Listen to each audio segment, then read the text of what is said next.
अगर ज़ैद ने बकर पर वाकई जुल्म किया तो बकर क्या इस तरह दुआ कर सकता है कि अल्लाह ज़ैद को तबाह बर्बाद कर दे और क़यामत के दिन इसकी सारी नेकियां मुझे अता फरमा? क्या इस तरह दुआ करना गुनाह तो नहीं? कोई जालिम जो है ना, उसकी हिदायत की कोई उम्मीद ना हो कि जुल्म में ही आगे बढ़ेगा, लोगों को सताएगा, जुल्म करेगा, उसके लिए तो बद्दुआ की इजाजत दी गई है। आमतौर पर इस तरह होता है। और फिर ये सारी नेकियों पर दावा दायर कर देना, सारी नेकियां दे दे, तो ये कैसे होगा?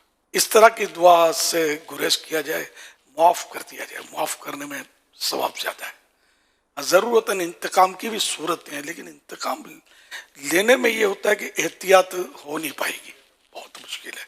जितना नुकसान पहुंचा उतना ही बंदा इंतकाम ले, ये आमतौर पर होता नहीं है, ज्यादा ही कुछ होता है। जिसके यहाँ चोरी हुई तो वो चोर को मतलब तरह तरह के इल्जाम लगाता रहेगा, बोलता रहेगा बुरा बना कुछ का, यहाँ तक कि जिसके यहाँ चोरी हुई ना, ये चोर से बड़ा मुजरिम हो जाएगा। एक हदीस पाक इस तरह के मजमून किया है।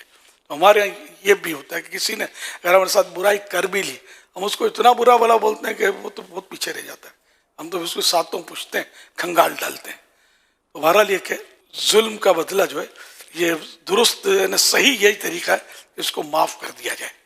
बाकी ये कि इंतकाम लेना या बात सूरतें होती है कि कोर्ट में चला जाना, केस कर देना, ये भी जायज़ होता है। तो इसमें भी कोई हर्ज नहीं है कि जैसे किसी ने माल दबा दिया, अब माफ़ नहीं करना चाहता और दबा लिया उसने, वाकई ने जान नहीं दूंगा, खा गया पीछे, वाकई जालिम में शख्स मार दिया अपना, माफ़ करना नहीं चाहता, इसको राइट है, भले माफ़ ना करे। अब ये इसके लिए इसकी कोशिश करे, लेकिन कोशिश जिस तरह के इससे मुतालबा करे, समझाए बुझाए, वो एक सूरतें हैं।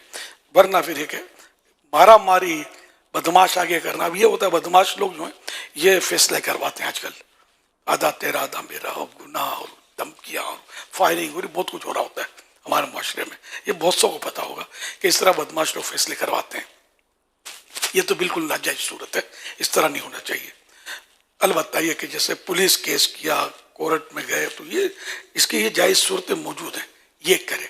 अब ये कहना कि यहाँ भी इंसाफ नहीं है, वहाँ भी इंसाफ नहीं है, वो एक अलग सूरत है। लेकिन ये सूरत यही है कि जो हम ऑफिशियली इसका मतलब है कि कोर्ट के जरिए ज़रूरत है तो यहाँ को अच्छे आदमी बीच में डालकर फैसले करवाए, बदमाशों से नहीं। अब बदमाश जो होता है ना, किसी का होता नहीं है। बदमाश को आपने कहा कि इसको पिटाई करो, मैं इतने दूंगा, और अगर उसको वो ज्यादा दे देगा ना, वो आपको फाड़ लेगा, मारेगा। ये पैसों के मतलब होते हैं, अच्छे लोग नहीं होते बदमाश।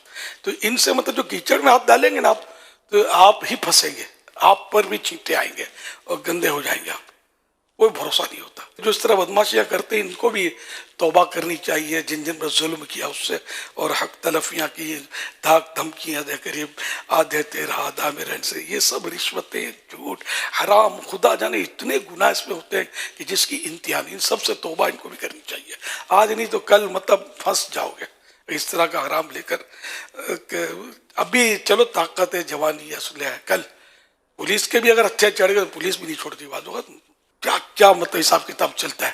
अच्छा फिर भी बच गए, बुढ़े तो होंगे ना, फिर भी बच गए, बुढ़ापे में भी कुछ नहीं हुआ, मरोगे तो सही ना, जाओगे कहाँ बच के, कब्र में क्या करोगे, फिर कौन बचाने आएगा? ना तुम्हारी दादागिरी, ना पैदागिरी, ना कोई सोर्स, कुछ भी काम नहीं है, ना तुम्हारा असलिया। इसलिए मतलब सबको डरना चाहिए अल्लाह से, अपनी ताकत पर नाज नहीं करना चाहिए। अल्लाह पाक मुंतकिम हकीकी है, हकीकी तौर पर इंतकाम लेने वाला और बदला लेने वाला है।